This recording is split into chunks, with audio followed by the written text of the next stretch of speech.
मौजूद आहियां सकरंद हमदर्द free ambulance service की ऑफिस में, जिते तव्हां बिल्कुलु ॾिसी सघो था हमदर्द फ्री एम्बुलेंसूं सर्विस जेके हिते मौजूदु आहिनि, जेका 24 कलाक सर्विस मौजूदु आहे।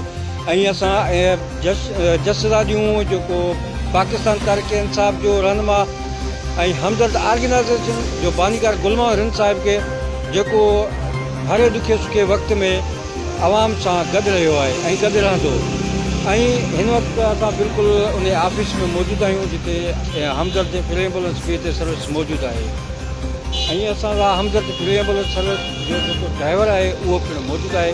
ऐं वधीक हिन खां पुछूं था त हीअ कहिड़नि ॾुखनि मसइलनि ते माना उते वञी कवरेज कंदा आहिनि, या उते वञी उन्हनि जा जेके मरीज़ आहिनि या लाश आहिनि उन्हनि खे पहुचाईंदा आहिनि। जी यादा तव्हां थोरो ॿुधाइजो। सही, असां हर वक़्तु हिते 24 कलाक सर्विस आहे। असांखे जीअं कॉल ईंदो आहे असां फौरी तौर ते जिते बि वाक़ियो हूंदो आहे असां फौरी तौर ते ओॾी महिल पुॼी वेंदा आहियूं। ऐं माना जेके एक्सीडेंट वग़ैरह हूंदा आहिनि या पोइ घर मां को पेशेंट खणणो हूंदो आहे, माना असां ऑनलाइन फौरी तौर ते वेठा आहियूं। जीअं असांखे कॉल ईंदो आहे असां फौरी तौर ते उते पुॼी असां हुनखे ज़िंदगी कंहिंजी बचाइण वेंदा आहियूं। जीअं त तव्हांखे ॿुधाईंदो हलां त कहिड़ो बि ॾुखियो मसइलो आहे या छा आहे, उते हमदर्द न्यूज़ ऐं हमदर्द फ्री एम्बुलेंस सर्विस सभिनी खां अॻु में ई पहुचंदी आहे। जी।